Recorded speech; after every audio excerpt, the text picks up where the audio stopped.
After the devastating floods that hit York in 2015, the government gave the Environment Agency £45 million to invest into the flood alleviation scheme in order to help protect the city in the future.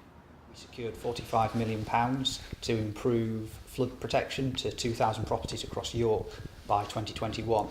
As part of that, we announced our sort of outline options in our 5-year plan, which was published back in November 2016. Since then, we've been working on plans and more detailed proposals across the city. And in November, we went out to the public in Clementhorpe, which was the first of the schemes that we were putting forward to show them our ideas there. Since then, we've gone across the river at Newark, and this week we've got plans available for this stretch around North Street from Ouse Bridge up to Scarborough Bridge on the right bank of the Ouse, and plans here at the hub at Wellington Row here for the public to come and have a look at. The scheme is split up into 18 different projects which are spread across the city. These are areas which are sort of hydrologically different. They flood from slightly different mechanisms, so they all need a bespoke solution.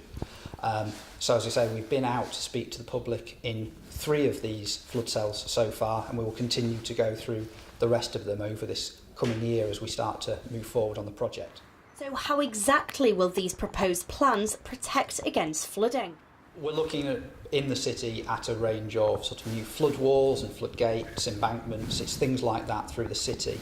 A lot of these are already in place, and it's a case of improving and enhancing what's already there. But in some cases, there's need for new walls and gates. The hub is open to the public, and the Environment Agency are eager to hear people's views and opinions.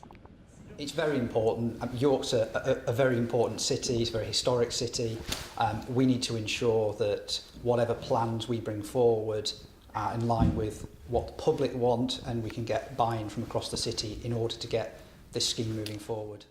But it isn't just graphs and diagrams that are on show. So this is our flue model down at the hub, and it provides an opportunity to sort of demonstrate a few different flood risk features and things that we can do. So this is a good example proxy for tree planting in the uplands and storage there. So you can see when you've got a relatively low amount of water coming through, it's still in the channel, it flows nice and quickly through here. If you start to add more water to the system, you find that the vegetation on the side of the river as it goes out into flood, that vegetation in the floodplain helps to hold back water here. So you have a lot more water stored upstream compared with the level downstream. One of the things that we get asked fairly regularly is why don't we dredge within the city itself?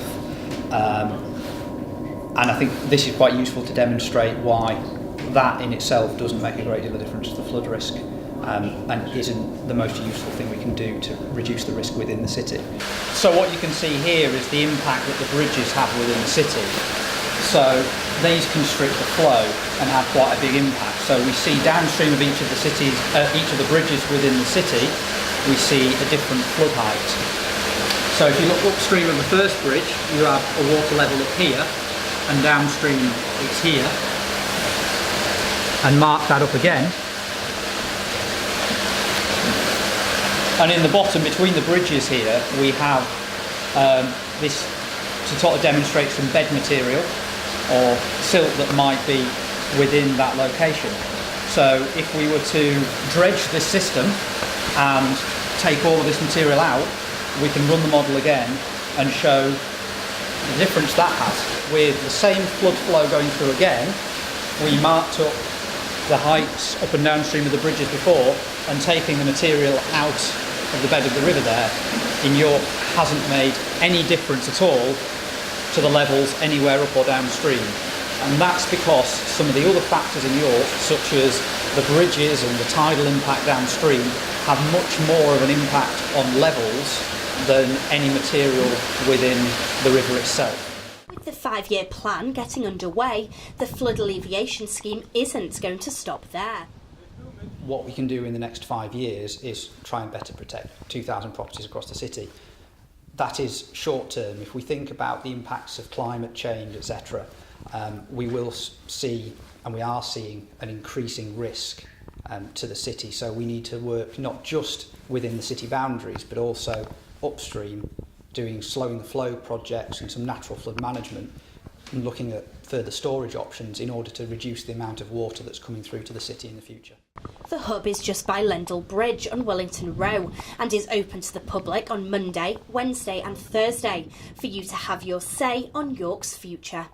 Abby Walker, That's TV.